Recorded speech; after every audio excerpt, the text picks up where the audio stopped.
Баршаңызға сәлем достар. Бүгін біз ауызшаға осындай 15 минутта дайын болатын творожный рогаликке жасаймыз.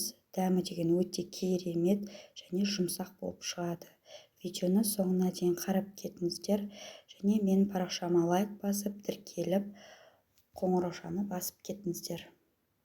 Бізге ең бірінші осындай 200 грамм творогымыз, 140 грамм сары майымыз қажет, және осы екеуін жақсылап араластырып аламыз. Сары майымыз бөлме температурасында болуы қажет.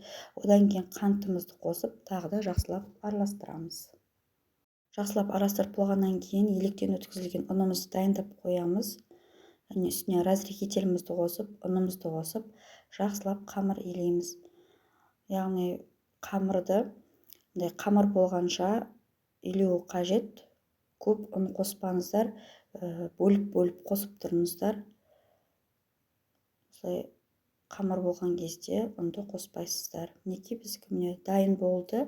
Ендігі 3-ке бөліп, осына біз дөңгелектеп жаятын боламыз. Осылай жақсылап дөңгелектеп жайып, және де осылай кесіп, ішіне өздеріңіздің қалауларынша джем, варенье, вареный сгущенка салсаңыздар болады. Салмасаңыздар да өте дәмді болып шығады. Мінекей барлығына салып, осылай екі жағын жауамыз. Өйткені біздің жеміміз ағып кетуі мүмкін.